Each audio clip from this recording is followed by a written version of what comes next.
with you all. And the topic that I have chosen today to deliberate upon is the civil jurisdiction under Rdbfi and the SARFAESI Act. Now, civil jurisdiction under Rdbfi and the SARFAESI Act is basically a very small, straight-jacketed subject. The Rdbfi Act, as well as the Securitization of Assets for Reconstruction Act and the Security Interest Enforcement Act, both are special acts which are predominantly in the banking sector. And under the Rdbfi Act, the banks get to file original applications for recovering their dues. And under SARFAESI, there is the execution of a mortgaged property without intervention of court by an authorized officer who is a non-judicial authority, who is a quasi-judicial authority, but without the intervention of court. So with that small prelude, both these acts ultimately are dealing with banking, borrowal facilities, mortgages, and sale of properties by banks, either under the Rdbfi or under the SARFAESI. Today, my endeavor is only to look into the applicability of civil courts with respect to both these acts. Both the acts, for that matter, the Rdbfi Act as well as the SARFAESI Act, are very clear in that the civil court has no jurisdiction over a matter in which the banking Rdbfi Act or the SARFAESI Act has applicability.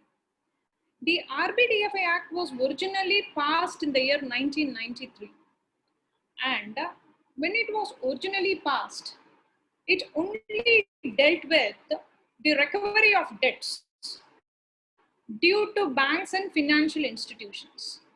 This act at that point of time did not dwell upon what a borrower could have to say in terms of his defense, or whether a borrower had any right to lodge a counterclaim against a bank at all. And therefore, it was declared as ultra vires by the Delhi High Court initially. Thereafterwards, the act was amended and add the portion of counterclaim and set up. And thereafter, those amendments were upheld even by the Supreme Court. With a small prelude, then let us get into the act. I will now deal with the act under two specific compartments. One is the Rdbfi Act, the other would be the SARFAESI Act. Under the Rdbfi Act, a bar on the jurisdiction of the civil courts is found in section 18 of the Act. I will just read out that section. I'm only going to read the relevant sections, which is only section 18 and section 34 later on. For now, I will only read section 18 and explain how we could go about section 18 in our course of practice. My speech today would be mostly concentrated on what we generally do in terms of practice, rather than the various case laws that have evolved in the matter over a period of time. Because this is basically about to do in terms of the client and how successful, how is legal or illegal. So getting to section 18 of the Rdbfi Act. Rdbfi Act, it talks of bar of jurisdiction. On and from the appointed day, which is from the day on which the Act came, no court or other authority shall have or be entitled to exercise any jurisdiction, powers or authority except the Supreme Court and a High Court, exercising under Article 227 and in relation to matters specified in section 17. So what is meant under section 17 is the power of the DRT or the jurisdiction of the DRT to deal with applications that are generally filed by banks. So where a subject matter is where a bank gets to file an application, or a subject matter before the DRT would be a suit for recovery that gets to be filed by a bank. There, the civil court jurisdiction is boosted. Earlier, the pecuniary jurisdiction and original litigation to be filed before the DRT was 10 lakhs. Now it has been raised to 20. Therefore, where an amount due from a borrower is more than 20 lakhs, the DRT is acceded to, or rather it is approached upon. And where it is less than 20 lakhs, the banks resort to filing in civil courts. Now, that is the portion of the bank. Now, the jurisdiction of civil courts with respect to what a borrower wants, that has been the law that has evolved over a period of time with respect to section 18. On an application being filed before the DRT, or for that matter, even before an application is filed before a DRT, a borrower has definitely certain rights. And those are the rights which he could exhaust by way of either filing a counterclaim before a DRT or by way of approaching a civil court. But what is the extent to which a civil court will have jurisdiction in matters relating to borrower accounts and bank matters? Here, there has been an evolvement of law over a period of time. Now, let us assume several circumstances. Now, for instance, I will first take a circumstances where a borrower is not granted the facilities which have been promised to him by a bank. And for instance, let us assume a bank offers or grants a sanction letter to a borrower for 10 crores. But then it does not release 10 crores. It releases say around 5 crores or 4 crores or whatever. And the borrower, depending or rather believing that he would be getting these 10 crores, invest in paraphernalia like the hypotheca of his machineries or takes orders, and then finally ends up in a huge loss because of a bank not giving him the required loan facility as it promised. Then there, the borrower will have a right of damage to claim damages. So where now the borrower wants to claim damages against a bank, he has an option of going before the civil court. Equally, if after the bank files the suit before the DRT, an original application before the DRT, and then the borrower decides that he wants to lodge a counterclaim against the bank. Counterclaim against the bank is also in terms of damages. There also he can approach the DRT, but he has definitely an option of going before the DRT or before the civil court. It was in this context that the law evolved. There are 4 main judgments with respect to section 18 under the DRT Act. The first judgment that I would like to go into is a suit that was filed by Nahar Industrial Enterprises against Hong Kong and Shanghai Bank. So Nahar Industrial Enterprises filed a suit for damages against Hong Kong and Shanghai Bank, and the matter ultimately went up to the Supreme Court. There, the bank said that it was a matter where the suit filed by the bank and the suit filed by the borrower were inextricably connected, or they were deeply connected, and said that the matter could be transferred before the DRT for a common trial. A similar claim was also raised, or a similar argument was also raised in the matter of Indian Bank versus ABM Marines. Both these are Supreme Court judgments. In both the matters, the Supreme Court went on to say that unless and otherwise, it is very clearly proved that a recovery suit pending before the DRT and a civil suit pending before the civil court are inextricably connected, there cannot be a transfer of a suit from the civil court to the DRT.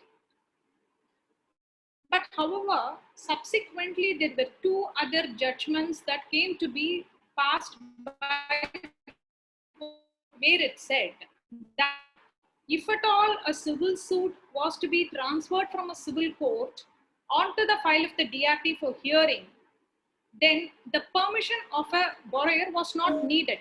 In an earlier matter, the Supreme Court had said that if at all a matter had to be transferred, the consent of the person who has laid the civil suit was essential.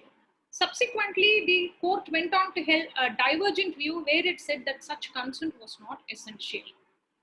And now that matter is now referred to a larger bench on whether when a borrower files a civil suit before a civil court seeking damages, then should that suit be transferred and tried before the DRT with his consent or without his consent?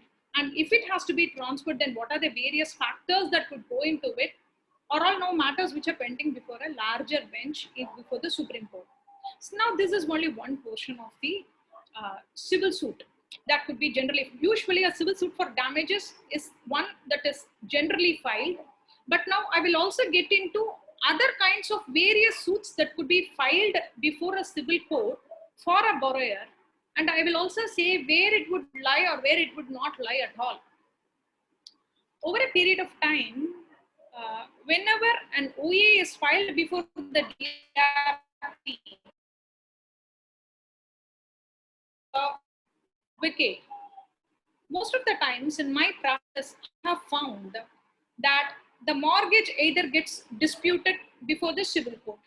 Some brother or sister or some family member would inevitably file a suit saying that the mortgage is not binding them because their permission was never taken. It belongs to a Hindu United family. Therefore, it's a joint family property. It has to be partitioned, or that their permission was not taken, or that the person was not even the owner of the property.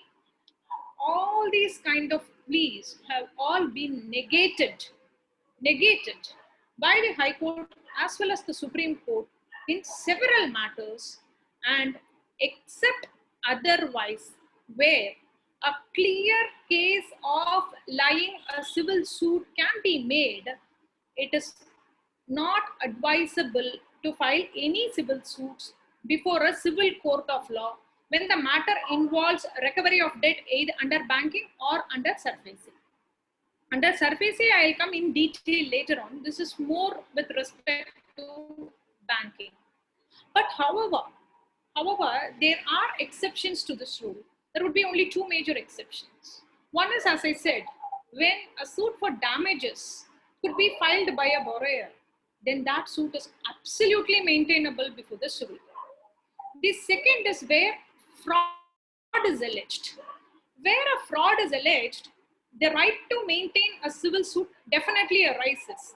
But again, when a suit is filed alleging fraud, the test of such a suit would be only like this. Where a suit alleging fraud is laid before a civil court, in a matter where there is a statute which limits or rather which bars the jurisdiction of a civil court, the pleadings should prima facie expose a fraud. The pleadings should prima facie clearly prove that there is a fraud on the face of the plaint.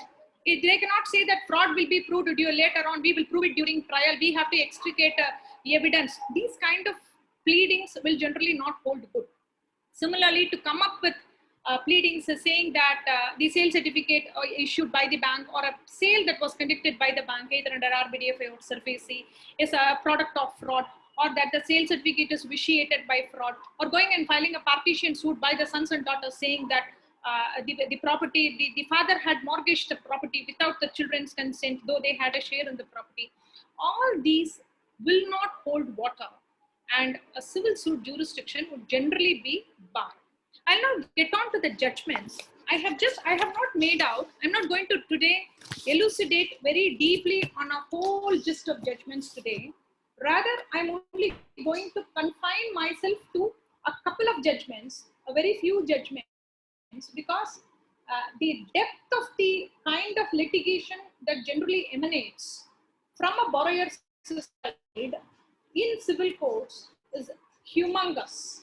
But whether it holds water, and whether it has passed the test of time, and whether even a few of these civil suits came to be allowed or stood the test of time, would see that almost every one of these suits would be dismissed ultimately, either by a petition filed under Order 7 Rule 11 to reject the claim, or if such petitions are not allowed, either the High Court or the Supreme Court would have definitely struck off these claims. Therefore, we will only go to very few judgments on this. Under Section 34, of course, the ambit is even more wider under the SARFAESI Act. Under the Rdbfi Act, it is much lesser. So I will now read. I have already told you about the judgment in Indian Bank versus ABS Marines. That was a Supreme Court judgment. In Indian Bank versus ABS Marines had already filed a civil suit against the bank much before the OA was filed. The bank wanted the suit to be transferred and tried along with its OA before the DRT. And when that went before the Supreme Court said it was not possible and that the civil court would continue to have jurisdiction. We have a very interesting judgment of our own High Court by Justice Subramaniam. Mr. Ram Subramaniam. This is a judgment which definitely deserves to be gone into, because here the judge would have spoken his mind on what is not made in terms of a civil suit. Now this, I'll give you the cause title. I don't have readily the citation. I think it is 2010 CTC. You will find this judgment. Punjab National Bank versus Shamshad Bibi. Now what happened in this matter? After the OA was filed and even after the orders were passed, the borrowers went on a civil suit before the High Court, and thereafter a petition to reject the plaint was filed. And as against that, the CRP emanated. This was under a civil revision petition. I will only read a few paragraphs of this judgment. Now, this is what, generally what happens is, when a borrower approaches any advocate saying that they want to stall proceedings, it is the usual request of all borrowers saying that the proceedings have to be stalled and they would want some breather. But for the purpose of it, whether at all whether it is proper or whether it is even allowable on the part of law to maintain suits alleging fraud is what was discussed in this judgment. So here it what says, paragraph 7. It is too long in the day to dispute the fact that fraud vitiates all solemn acts and that the jurisdiction of civil courts is not barred where serious allegations in an occasion to consider the issue with reference to the very section 18 of the Recovery of Debts Due to Banks and Financial Institutions Act 1993. Now what happened in Cyprus Semiconductors case was that there a sale of a property had taken place of a person who was not properly served, and a property worth several crores was sold for a pittance. A civil suit came to be filed, and thereafterwards it was upheld by the single judge, and it was also confirmed thereafter by the division bench that a civil suit where serious instances of fraud was alleged would lie. That is the judgment that the first judgment under Cyprus Semiconductors was passed by Justice Mr. Ram Subramaniam.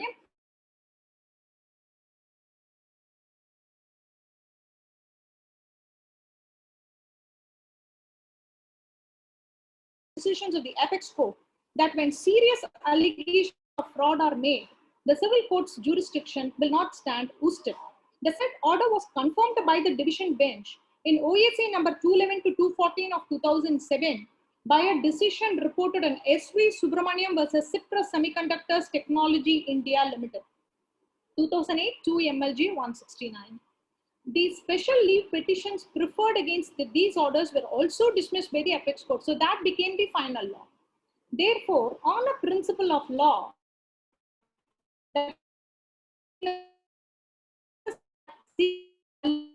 fraud made out ex facie, there cannot be a controversy. So there is no controversy that when fraud is alleged, or rather when very serious allegations of fraud is alleged, then there is definitely a recourse to a civil court that is available. But then let us see what he then thereafter goes to hold on. At the same time, the court has a duty to see that if such allegations of fraud are thrown, just for the purpose of maintaining a suit and ousting the jurisdiction tribunal and to keep the banks and financial institutions at bay. If by clever drafting, the plaintiff creates an illusion of a cause of action, the court is duty bound to nip it in the bud. To find out if it is just a case of clever drafting, the court must treat the case not formally but in a meaningful manner.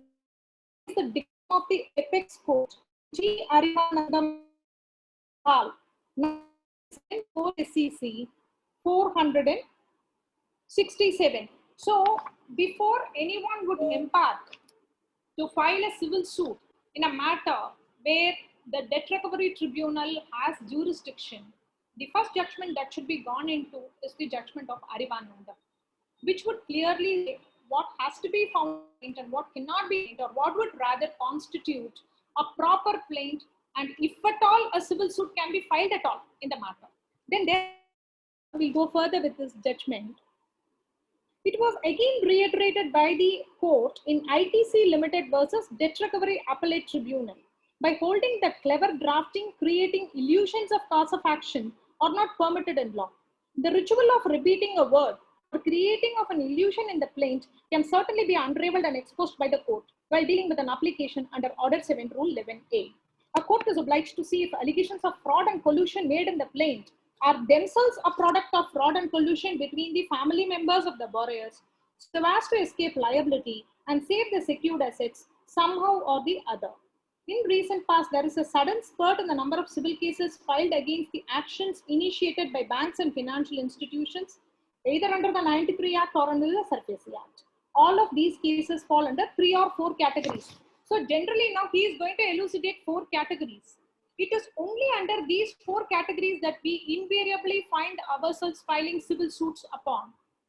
And therefore, when an opportunity or when a possibility of filing a civil suit arises, we have to be very careful to see that the suit is not falling within the contours of these 4 instances which Justice Mr. V. Ram Subramaniam went on to elucidate.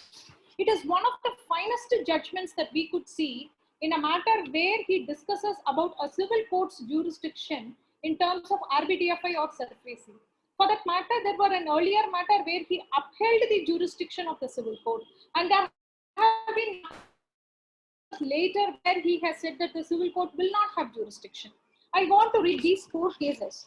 1. Cases filed by strangers claiming that their properties are brought to sale on the basis of forged documents or certified copies of documents submitted by borrowers to banks.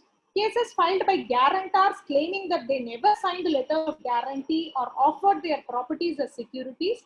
Cases filed by close relatives of borrowers such as spouse, children, brothers, sisters claiming they have a share in the properties mortgaged by the borrowers and that they were never aware and they never gave consent to the properties being offered as securities. And cases filed by third parties claiming that properties were sold to them by the borrowers or guarantors by suppressing the creation of mortgage and that they are bona fide purchases for value without notice of encumbrance. Now, it is not very difficult for a seasoned litigant or an intelligent lawyer to draft a plaint in such a manner to make a secured asset come within any one of the 4 categories by clever drafting, creating an illusion of fraud, collusion, misrepresentation. And today, with the advancement of technology, the creation of an illusion and the creation of a virtual world are both possible. Right now, we are in a virtual world, but even then, he has spoken of a virtual world. The moment a civil suit is taken on file, the proceedings before the DRT or under the SARFAESI get slowed down. This results in 2 consequences. Out of frustration, banks agree for one-time settlement, or third-party rights get created by taking advantage. Therefore, the courts have a greater responsibility to scan the pleadings and see if allegations of fraud and collusion made in the plaint are actually a product of fraud and collusion between the borrowers and those making such claims. So this is what I was dwelling about. Now, usually, when a suit is preferred, a civil suit is preferred, it is always like this. Either the guarantor comes and says that he has not executed any documents. Sometimes even the borrower will say that he has not executed any documents. Or one of the family members will come and say that the property does not belong to the person who mortgaged the property, or that they have a share in the property. Otherwise, the sister goes and files a partition suit against the brother or against other family members asking for partition. And it is all done with a view that there should be an encumbrance that is created over the property, which would slow down the action of the bank. This has been the usual practice that has been going on. But of late, as time flew and as more and more law got evolved, these days I find that such suits are not being numbered. And even if they are being numbered, then they are being definitely looked upon, looked down by the higher courts. And the law has become very strict. So the realm of filing a civil suit by a borrower or a guarantor is only very, very limited. Where there is an express or a very clear case of fraud that is alleged and that can be visible even while reading the plaint. By the time we finish reading the plaint, if there is a very, very clear case of fraud that is made out, then a civil suit is maintainable. The second instance where a civil suit would be maintainable is where the property is not mortgaged, or where the borrower can also maintain a civil suit when he wants to claim damages. But for these two conditions, generally, in my opinion, civil suits are rarely maintainable. So this has been the evolvement of law that has condensed over a period of time with respect to the DRT Act. Now we will get to the SARFAESI Act. The SARFAESI Act, as we all know, is a more tougher act than the Recovery of Debts Due to the Financial Institutions Act. The SARFAESI Act was initially passed so that properties could be executed by banks without the intervention of court. And while such intervention of the court is not usually allowed, the Act has a very strict set of procedures, and it is generally looked upon as a draconian act. So where a SARFAESI Act is generally used, there also the Act even more stringently worded than the Rdbfi Act. The SARFAESI Act boosts the jurisdiction of a civil court. Now there are several instances where a civil court jurisdiction is expressly barred under the SARFAESI Act. I will just go through section 34 now. Section 34 of the SARFAESI Act deals in length about the bar of a civil court. It reads like this: no civil court will have jurisdiction to entertain any suit or proceeding in respect of any matter which a debts recovery tribunal or an appellate tribunal is empowered by or under this act to determine, and no injunction shall be granted by any court or other authority in respect of any action taken or to be taken in pursuance of any power conferred by or under this act or under the Rdbfi Act. So what it goes on to say is this: where the subject matter of any proceeding is amenable to the jurisdiction of the DRT, either under an Rdbfi or under SARFAESI, then that moment the civil court loses jurisdiction. Now, in lieu of that, what is generally seen is that where is the redressal? The redressal is lying in section 17 of the SARFAESI Act. Under section 17 of the SARFAESI Act, it says any person who is aggrieved by any of the measures initiated by a secured creditor may file an application before the Debts Recovery Tribunal. So this is a section which empowers any person. It is not necessarily restricted to a borrower or a guarantor or a mortgagor.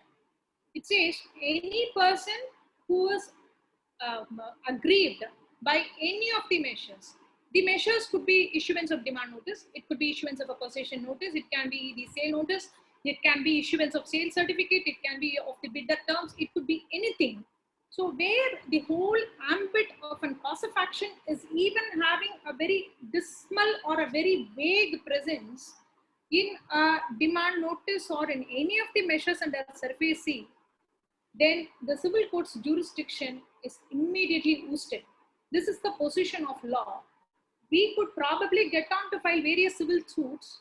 I have seen in my experience that various kinds of civil suits have been tried to be filed when SARFAESI action is taken, because then immediately the borrower gets into a panicky mode and wants to stop the action of the bank by hook or crook. and we end up seeing suits like partition suits.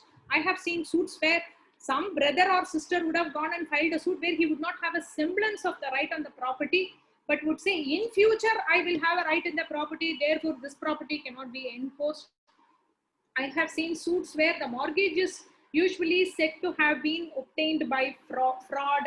I have seen suits where mortgage is also a product of fraud. There are that kind of suits also we have been seeing. But overall, if the sum and substance of a civil suit is a secured asset, this has been the position of law.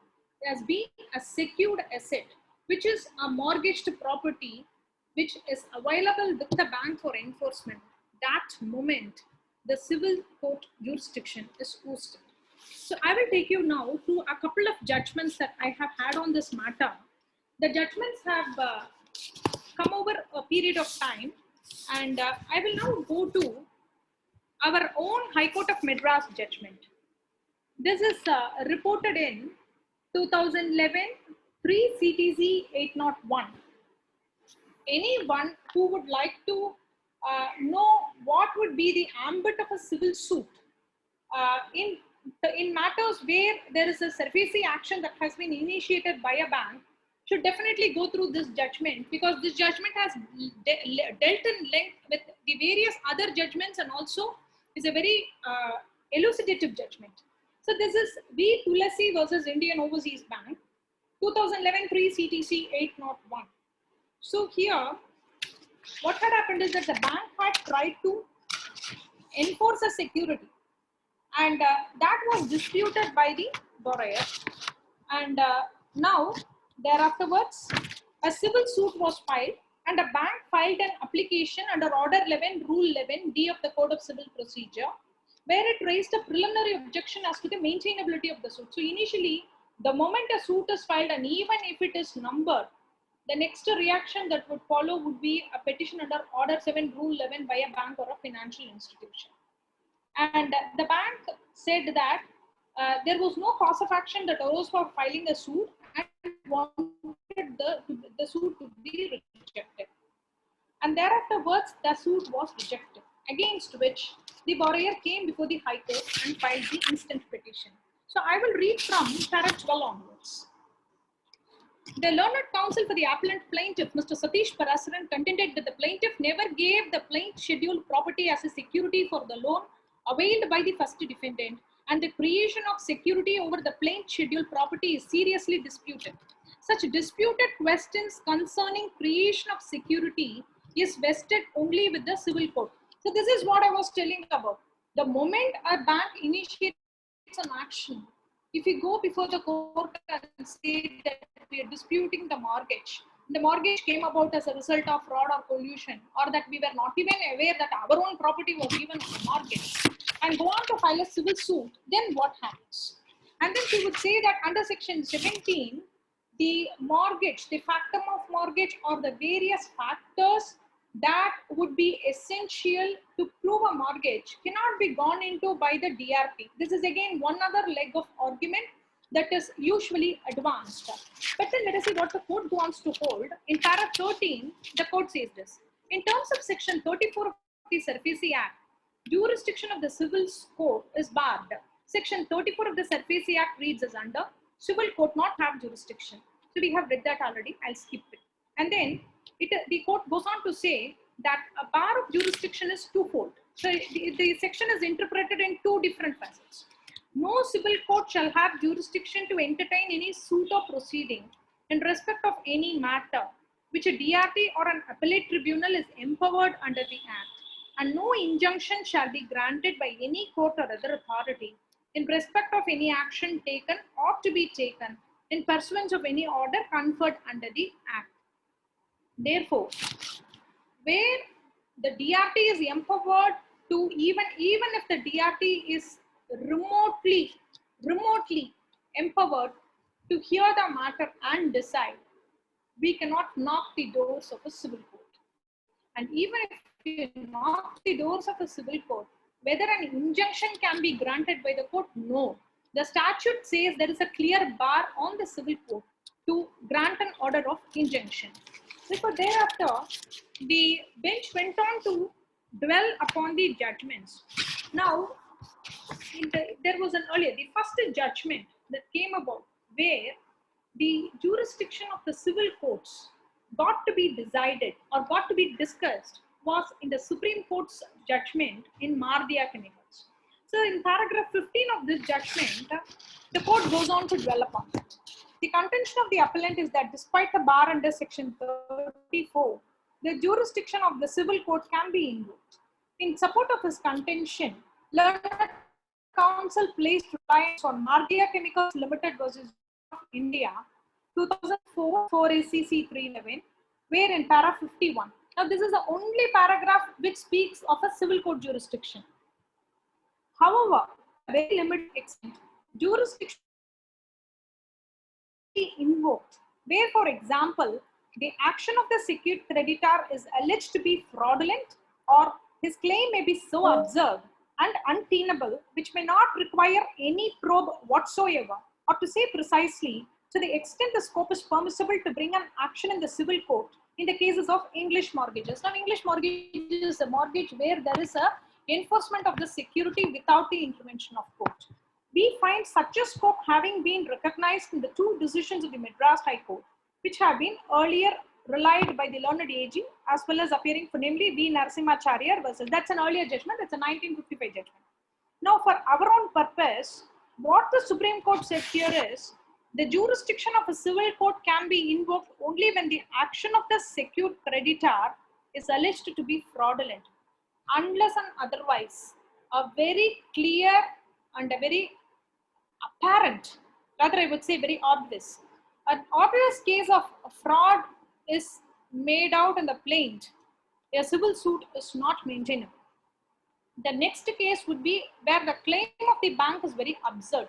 Now let us assume that a person has closed his account and has a closure certificate, or the account has been taken over by some other person, or he is wholly unconnected with the proceedings.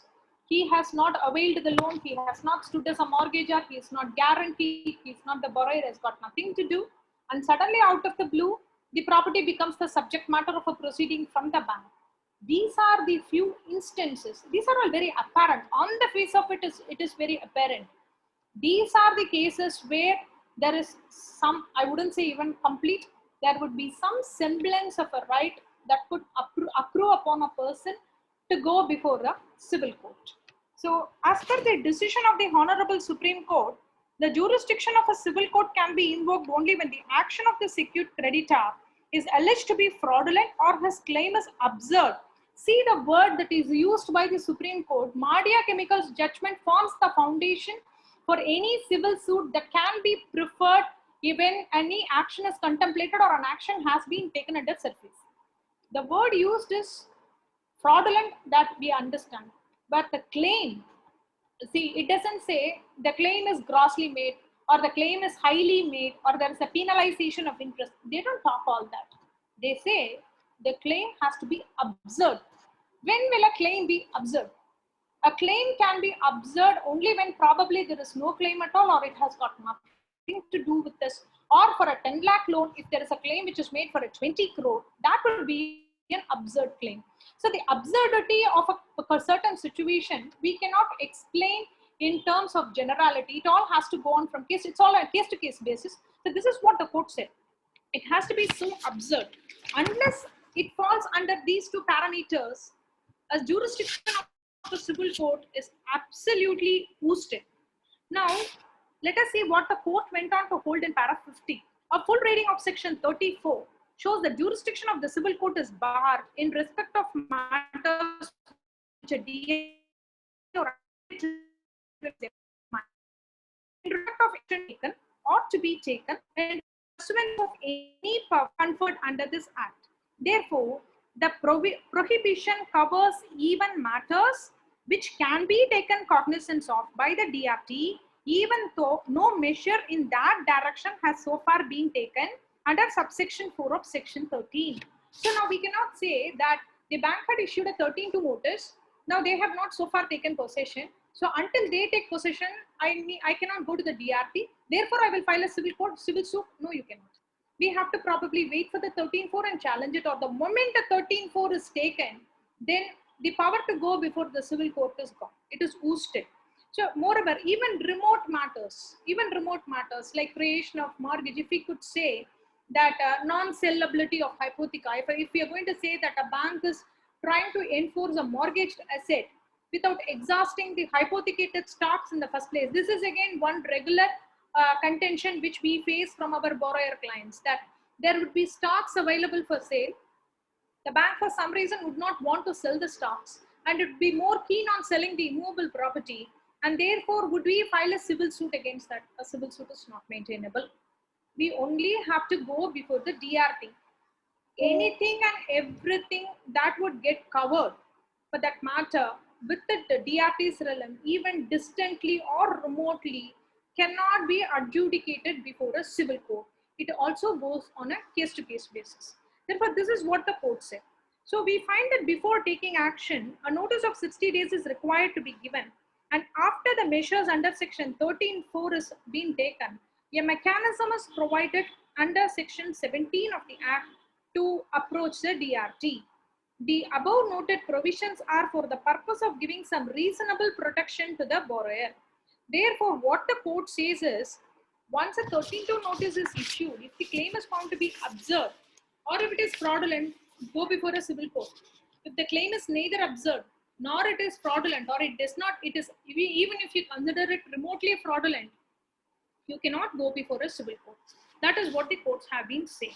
Now, the scope of section 17. Now, why has the court, the Supreme Court, curtailed the jurisdiction of the civil courts when it came to matters of enforcement of security by banks?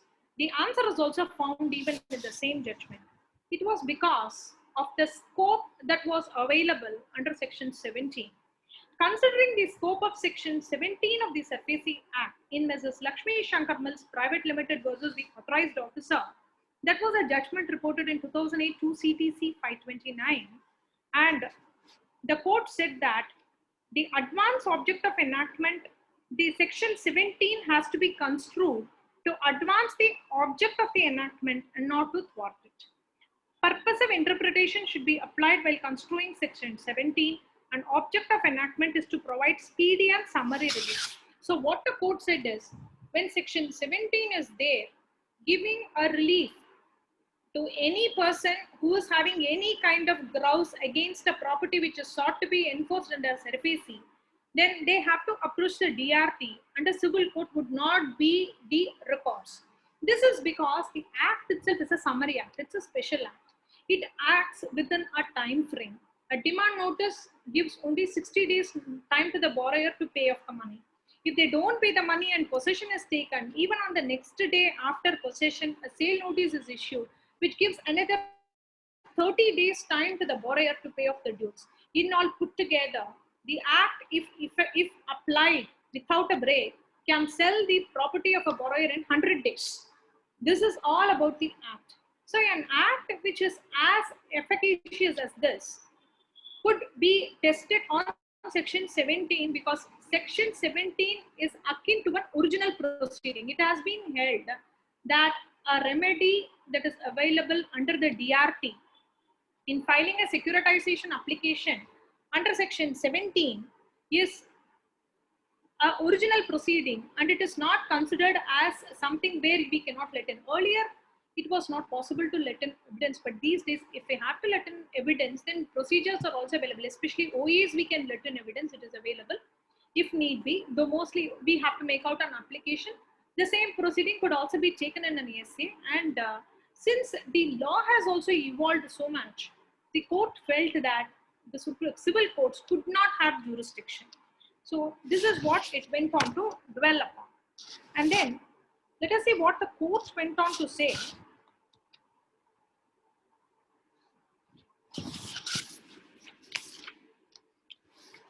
I will go to paragraph number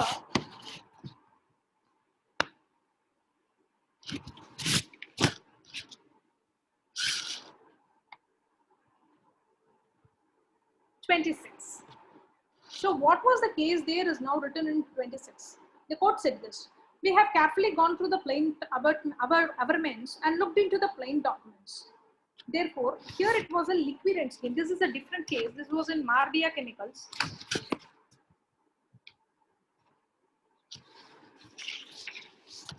Rather, I will go to the exceptions in para 31. This is much more relevant. So in para 31, this is what the court said. As held by the Supreme Court, the pleadings in an action for restraining a sale by a mortgagee must clearly disclose a fraud or an irregularity on the basis of which the relief is sought. The observations of the Supreme Court in Mardia Chemicals versus Union of India emphasized that the exception carved out is a limited exception. So there is an exception. There are only two circumstances or exceptions that is generally available for a person to go before a civil court. And again at the cost of repetition, it is where there is a fraudulent transaction, which is per se obvious. And the second one would be where the claim is absurd. Like all exceptions, the exception carved out by the Supreme Court has to be strictly construed. So this is what the court says. So unless it is falling within the definition of these two exceptions in the Mardia Chemicals judgment, it would be very difficult for a person to bring the jurisdiction of the civil court onto a matter where a bank is trying to sell a property.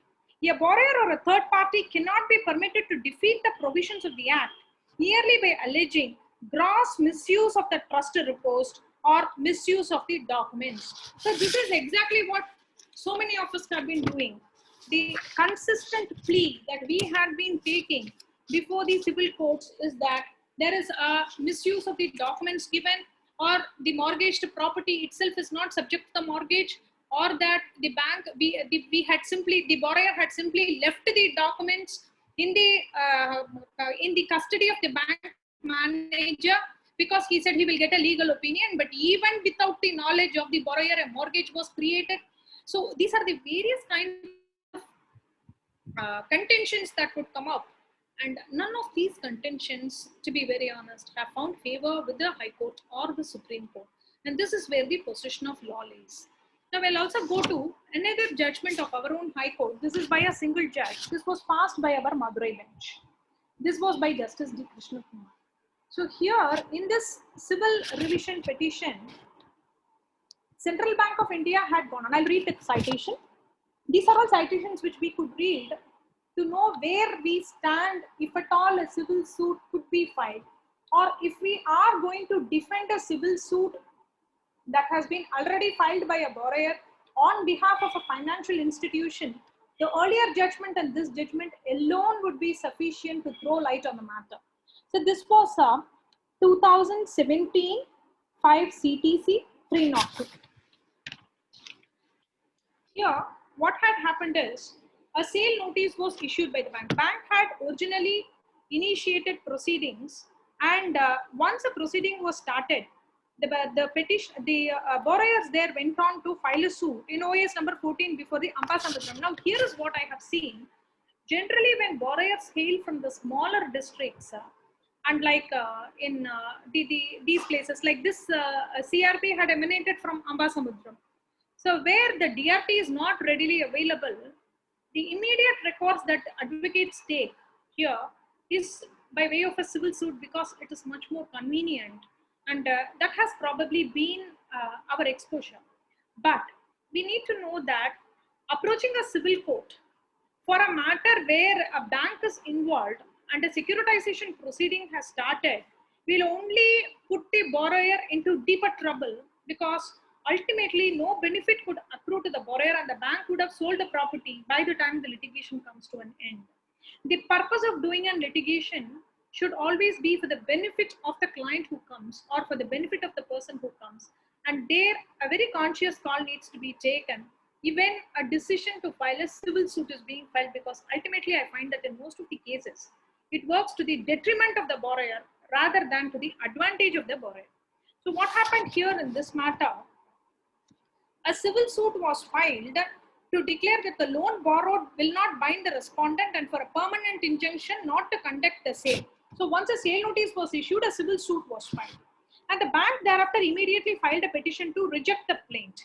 and the plaint was also rejected against on that ground that the suit is not maintainable. This was on an earlier round of suit. No appeal was filed. Thereafter, the bank brought the property for sale and sold the property and also executed a sale certificate. After execution of the sale certificate, the borrower went ahead and filed a second suit. That was also a civil suit. Against that suit again, the bank went on to file an application to reject the plaint, and the contention, this is a very curious contention that was taken by a borrower in a suit. We'll see what was the contention here. I got this judgment only because I found the ground on which the civil suit was raised to be very, what would I say, very different, or rather very amusing. So here is what it says. The suit, by rejecting the suit, the ground that was made in the suit is like this. There is a difference in the extent of suit property in the sale notice and the sale certificate. So what had happened is, in the sale notice, an extent of 1,000 and odd square feet was shown. But however, when the valuation of the property was taken and the property was thereafter brought to sale, it was found that there was only 902 square feet that was found. The property was sold for 902 square feet and the sale certificate was issued. Now, this was the subject matter of the civil suit. Whether this could be a subject matter of a civil suit is what the court went on to hear. So, I'll read from para 6. The revision petitioners had issued notice under section 13(2) of the SARFAESI Act and issued a possession notice and also issued sale notice. Assailing the sale notice, the respondent herein filed OS 260 of 2008 before the learned additional district municip Amba Samudram to declare that the loan borrowed by the borrower will not bind the respondent and for a permanent injunction against the borrowers not to conduct the sale. The bank filed IA 281 to reject the plaint and the said application was allowed. That became final. It is an admitted fact that pursuant to the said dismissal, bank conducted the sale and issued a sale certificate. Now there was also a successful auction purchase. Now the borrower goes on to file a next suit. The borrower thereafter filed OS number 14 of 2010 before the learned additional district municip challenging the sale certificate and issued by the bank by alleging there is a difference in the extent of the suit property as found in the sale notice and the sale certificate issued by the petitioner's bank, and that is a fraud that was played on the part of the bank. However, the respondent bank filed an application again to reject the plaint. The said application was dismissed. Now that contention was upheld by the civil court. The civil court dismissed the petition to reject the plaint in the second round, as against which the revision was preferred by the bank. Now, what happened here is the court went on to hold that here there are two other judgments then the court went on to hold. In the decision of Radnik Exports versus Standard Chartered Bank, this is a judgment that was reported in 2014 banking cases 232. 2014 banking cases 232. This is a Supreme Court judgment. I have wondered that if the jurisdiction of this court to grant the consequential relief of injunction is barred, then can this court have jurisdiction to grant the relief of declaration, or should this court grant the relief of declaration without the consequential relief of injunction, because it would be a toothless declaration incapable of saving the plaintiff from the claim of the defendant bank if the DRT were to conclude otherwise, and thus but a mere scrap of paper I am, and of the view that in these circumstances the court ought to have refused the relief of declaration also, which is but a discretionary relief, and no injunction can be granted by a court without adjudicating the conflicting rights of the parties, because it follows from section 34 of the Specific Relief Act also, which bars making of such a declaration where the plaintiff able to seek further relief omits to do so. The only relief here is that the plaintiff has claimed further relief, and such further relief is barred by section 34 of the SARFAESI Act. And then here again the court went on to hold. Here there was a Supreme Court judgment. In the same court had went on to hold in an earlier matter that a civil court would have jurisdiction. That's what he dwells upon. He says, I would be failing in my duty if I do not recall that I have in Sunayana Malhotra, that's another judgment, that a civil court will have jurisdiction if no proceeding before DRT is initiated. But the same cannot be said to be good law in view of a subsequent dicta of the Supreme Court in Jagdish Singh Supra. Also, a reference is made to Richa Industries versus ICICI Bank. And therefore, the sum and substance is that, the sum and substance of all this is that, where where any measure for that matter, under the SARFAESI Act is initiated by the bank, and even on the date of that initiation, there is no cause of action for a borrower to approach the DRT, the jurisdiction of the civil court is barred. This bar of jurisdiction has been very intense, and it has been consistently held that such bar will continue to operate. The position of law has definitely not mellowed down over a period of time. Now, this is another judgment of the Gujarat High Court, where I'll just take you through the various kinds of contentions that were put forward by borrowers while raising civil suits and how each one of them were negated. Suffice to say that much, because there are ever so many new versions of defenses that will keep coming up when actions of the banks would be challenged, and each case being its own in its own perspective, we really cannot say what would constitute a civil suit or what would not. In this matter, I don't have the citation. I'll give the cost title. Fenil Bharat Bhai Shah versus Authorized Officer Bank of India. This is a 2019 judgment. It's a very comparatively new judgment. Fenil Bharat Bhai Shah versus Authorized Officer Bank of India. So what happened here? The borrower went on to file a civil suit saying that a property could not be enforced by a security holding agent because he was not the secured creditor. There, a consortium loan was obtained. The borrower obtained loans under consortium from several banks, and the mortgages were all created and held by an entity called PNB Investment Securities. Bank of India, being one of the consortium members, issued notices under SARFAESI. And the borrower went on to immediately challenge it, saying that the mortgages have all been created in favor of PNB Investment Securities, and Bank of India, not being a particular person to whom or particular entity to whom a mortgage was created, could not bring the properties for sale. But what the borrower had ultimately omitted to look or had refused to look was that in a consortium, there are usually several inter se agreements between the consortium members, and the consortium members themselves would have formed the particular entity for creation of mortgages. Therefore, the court went on to hold in this matter that this contention would not hold water, and that the bank was fully entitled in enforcing its dues. Therefore, this was one such matter. I'll then get on to another judgment. This we have already decided. This was Bank of Rajasthan versus VCK, where there's a larger bench reference with respect to section 18. Now, this is in a very interesting judgment of the Bombay High Court. I'll give you the citation: 2018 6 ABR 726, or you can also see 2018 6 Bombay CR 738. 2018 6 ABR 726. What happened in this matter? This is something that we all would very regularly see in our course of practice.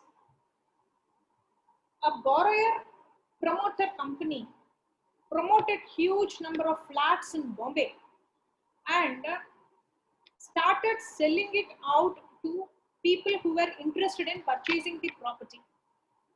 A large number of people had also made payments to the borrower and obtained letters of allotment from the borrower, which was the promoter here. Thereafterwards, but what they had failed to obtain was an agreement of sale which was registered, or any other registered instrument to show that they had an interest that was created in the property by virtue of them parting with huge sums of money. The promoter, on one hand, received monies from these innocent purchasers, and on the other hand, went on to mortgage the entire property because he had not made a single sale, or rather executed a single deed of sale or an instrument showing some kind of future sale at least in favor of the various purchasers, and therefore went on to mortgage the property in its entirety to Axis Bank. Axis Bank thereafter brought the property under the purview of SARFAESI. Civil suits were filed by all the people who had advanced monies to the promoter for purchasing of these flats. And one defense that they took out in their suit was that the bank had erred in not conducting a due diligence and finding out that these properties were also subject matter of this charge. But however, that was negated by the court, because when huge sums of money are said to have been parted with a promoter for sale of or for purchase of a property, they have to be properly recorded. A mere letter of allotment would not be enough, and there had to be registered instruments showing that they had a right and interest in the property. And if that had been there and the mortgage was created thereafter, the mortgage would be subject to the rights of these people, or rather the purchasers. Here, when the mortgage was created, there was no such registered instruments that were created. And therefore, in spite of advancing all these monies, those people got on to lose the asset, or rather they could not make out any kind of charge or interest on the secured asset, because the mortgage became final and subsisting in the absence of any other documents registered contrary to the same. So this was a judgment of the Bombay High Court. We would be seeing so many, in our practice also, we would be seeing that people would have advanced monies for purchase of property. But where monies are advanced for purchase of properties before a mortgage is created, then those sums of money, or rather those advances, must be duly recorded and registered. Unless they are duly recorded and registered, there would be no cause of action, either even by virtue of a civil suit or even under the DRT, assuming they go and make a case in the DRT also. The chances of winning such a case becomes very dismal. So it would be always better, in the interest of people who parked money, to have it recorded and registered, and it also create a charge or an interest over the property. So this was that judgment. And then getting on to another judgment of the High Court of Calcutta. This is a very interesting judgment which went on to discuss on the various facets of a civil suit. AR 2020 Calcutta 136. This is one of the recent judgments in the field of section 34 of the SARFAESI Act. AR 2020 Calcutta 136. Pyare Devi Chabiraj Steels Private Limited versus Axis Bank. So now what had happened here is, in this matter, there was a civil suit that was filed before the court, and by which time the defendants, that is the bank, had issued a notice under section 13(2). The court went on to hold here the various, this judgment went on to discuss various other judgments which would, at least, one or two judgments that could fall to the benefit of a borrower who would want to initiate a civil suit. So I'll read on from paragraph 5. Learned advocate appearing for the plaintiff has submitted that each and every suit filed by a borrower against a bank or a financial institution is not barred under the provisions of the Act of 2002 or the Act of 1993. He has relied upon the judgment in Kaysar Oil Mills Private Limited versus Allahabad Bank. In that case, Kaysar Oil Mills versus Allahabad Bank, there the court went on to hold that it is not the case that every suit or every civil suit that is filed by a borrower against a bank would meet with a that it would be. citation of this case would have in Manupatra. I will read out in Manupatra. You could probably, or I also have it here. 2017, Volume 4, Calcutta High Court Notes, page 410. 2017, Volume 4. I'll also circulate the judgments later on by WhatsApp to Adi, and I think thereafter she could thereafter then circulate it amongst you all. So that was one judgment. Case of oil mills. And then the next judgment was that there are three judgments like that. The next one is Housing Development Finance Corporation Limited versus Dorji Dolma Bhutia, and also the Supreme Court case in Bank of Rajasthan versus VCK Shares and Stock Broking. In Bank of Rajasthan versus VCK Shares and Stock Broking, there is a larger issue. Matter can refer to a larger bench on whether the civil suit should be transferred to the DRT for hearing, or whether a borrower has the right to retain a civil suit in the civil court itself. These are the three suits which any person who would wish to look into the applicability of a civil suit in a DRT or an SARFAESI Act needs to be conversant. Thereafter, the same judgment went on to analyze section 34. Here, at paragraph 3, I just read out. This is a beautiful analysis of section 34. For the sake of convenience, section 34 is said to consist of three parts.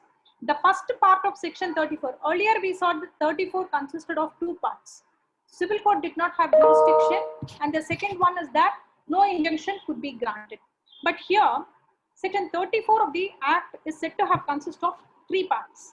The first part of section 34 bars jurisdiction of civil court to entertain a suit or proceeding in respect of a matter in which DRT has jurisdiction, and section 17 empowers a DRT tribunal to decide whether any of the measures, that is when section 17 can decide a matter, the jurisdiction of the civil court is ousted. This is one part. And then thereafter,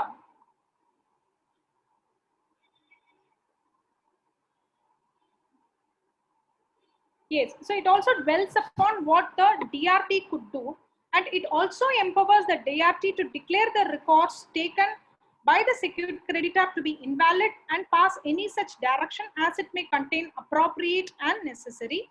Section 18 empowers the appellate tribunal to decide an appeal against an order made from the DRT. Both 17 and 18 allow not only a borrower to approach a DRT or the appellate tribunal, but also any person who is aggrieved by a measure. This is what we saw before. Because of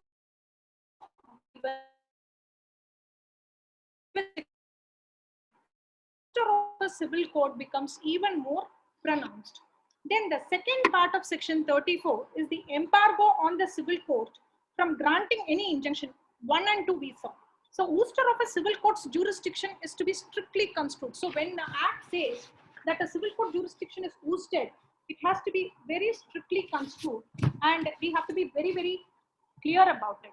So there are only very limited matters under which where a civil suit can be filed in a matter where a DRT has a jurisdiction. Therefore, there are 4 cases where a civil court's jurisdiction will be ousted. The court has made a list of those 4 conditions. A suit is against a secured creditor claiming that a security interest in a secured asset, the account in respect of which the secured asset claims to be secured is involved in the suit is a non-performing asset. The secured creditor undertook a measure in respect of the secured asset, and the right of the secured creditor to invoke is not barred. Simple as in fact, we have to be very clear. I think we are all coming back again and again to the same point, where any action has been initiated by a bank in respect of the provisions of the SARFAESI Act, then the moment it is about the mortgaged property, the moment it is about the borrower account, by saying that the documents were obtained by fraud, or that we did not intend to give a guarantee, or the documents were given for some other account and they were used as mortgage for this account, and then when we say that the bank has given the notice in order to sell my property to some other person, there is connivance between the bank and somebody who wants to buy the property. Anything and everything dismally, however prima facie, or rather to us it may appear to be true, or even if it is true for by some stretch of imagination, there is no iota of jurisdiction in a civil court to hear this matter. Such is the bar under section 34. Now I'll also get on to another facet. What is a test for a maintainability of a civil suit? Or rather, what is a test to see whether a suit is barred by limitation? Here it is. The test that is required to be applied while deciding whether a suit is barred under section 34 of the Act is or not is whether the subject matter of the suit falls within the jurisdiction of the DRT under section 17 of the Act of 2002 or not. The civil court has to return a finding that the subject matter of the suit relates to a secured asset over which a secured creditor claims a security interest, and that such secured creditor has to take a measure under 13(4) or is capable of taking a measure under such provision. Then, if applying such test to the facts of the case, the suit is for damages. The plaintiff has not prayed for any relief with respect to the secured asset over which the defendant claims a security interest. The measure taken by the defendant in respect of the secured asset is not under challenge in the present suit. Therefore, even if a very dismal prayer is made in a suit asking for any relief with respect to the mortgaged property or any of the actions under the mortgaged property, the suit will fail. If a suit is laid only for damages without touching upon enforceability of the mortgaged property, without making any prayer against the mortgaged property, or without seeking any prayer against the bank from invoking the provisions of the SARFAESI Act, then that suit will lie. That suit would be maintainable. This is the test that needs to be passed for maintainability of a civil suit.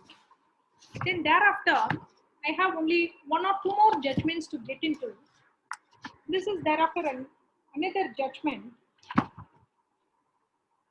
Case of Royal Mills we have already seen. We discussed about this judgment where the court said that it is not that civil courts do not have any jurisdiction at all over suits that could be filed by the borrowers. And then Ananda Gomathy. Now, I have a last judgment with me, the very interesting case. This is the latest judgment of the Supreme Court, which was passed on 20/2/2020. It is reported in 2022 MLJ 591. I know the facts of this case personally because I had done this matter. Now, the bank went on to file an OA and also obtained a decree. After obtention of the decree, a claim was raised by some third parties stating that the property over which the bank had claimed a mortgage itself was a product of fraud, forgery, impersonation, and therefore the property could not be sold. The person in whose name the property was standing did not have made the guarantee. Neither did he offer a guarantee, nor did he execute the mortgage, and criminal proceedings were filed, charge sheets were filed. The matter went on through several rounds of litigation in the High Court as well as the lower courts. And a civil suit was laid to declare that the mortgage was non-est and binding, and that the decree obtained by the bank could not be enforced. As against that, the bank filed an application to reject the plaint, which was dismissed. On that, a civil revision petition was initiated by the bank, which was dismissed by the High Court. But the Supreme Court went on to uphold the version of the bank and allowed the appeal, because it said that where a mortgage is pleaded by the bank and the deed of guarantee is said to have been executed by a borrower, then you cannot bring this suit under a definition of fraud within the ambit of a civil suit, and therefore this civil suit also failed. In fact, this was one of the civil suits in which I had an impression that would sustain the test of a civil suit and would ultimately end up in some kind of orders. But the Supreme Court has gone on to observe that The guarantee was not denied. The person whose guarantee was alleged to have been obtained by forgery and fraud did not pursue the proceedings in the DRT, and a claim was made almost 15 years after the mortgage was created. And therefore, holding all that, even by this latest judgment, so starting from 2002, when SARFAESI Act came, or even starting from 1993, today we are in 2020, over even this period of more than 20 years when the Act has evolved and gone through several modifications and ramifications, what we consistently find is that the jurisdiction of a civil court is definitely barred. And the courts have consistently held that, except in very few cases, a civil court's jurisdiction is not being upheld. So, to summarize or to put it in a gist, I would only say this: the test to file a civil suit before a court, before a civil court, in the case of a property being a secured asset or being under mortgage or being the subject matter of a loan account, is two things. One is there has to be fraud writ on the face of it. It has to be so apparent that on a reading of the plaint, the fraud has to be made out without any iota of doubt, or rather, it has to be so very apparent. And second, the claim has to be very absurd. The claim made by a bank has to be very absurd. The next case where a civil suit could be maintainable is where damages are claimed against the bank, and even more better, if damages will have to be claimed against the bank, the sooner the better. Before the bank approaches a court of law, or before the bank approaches a DRT, if the borrower approaches a civil court, he stands a chance. But after the bank approaches a DRT, if a civil suit for damages is filed, then there is always a chance to say that it could be tried as a counterclaim before the bank, and there the chances also become very slim. Therefore, the tests, or rather, there are only three conditions in which a civil suit can be maintained. One, there has to be fraud writ all over the face of the account, or all over the face in which the matter has been conducted, or all over the way in which the property has been handled. This could be one instance. Second, the claim of the bank has to be very absurd, in the sense that if he is not at all a borrower, but a proceeding is being initiated by a bank to enforce a loan against him, or to enforce a secured asset against him, which was never at all the subject matter of a loan agreement, or was never at all the subject matter of a mortgage. Or thirdly, to say that where the bank has spoiled the prospects of borrowers by not releasing the advances in time, or by not lodging the bills on time, or has been instrumental in creating some kind of loss for the borrower, then the borrower has a right to file a civil suit for damages. Except for these three situations, otherwise, it is very difficult for a civil court to have jurisdiction in matters under Rdbfi or SARFAESI, and the court should not number the suits, or rather should reject it. Otherwise, when a petition under Order 7 Rule 11 is filed by the bankers, then it ultimately ends up in a dismissal, and that has been always been upheld by the High Courts and the Supreme Courts. So with this, I am just bringing it here to the end of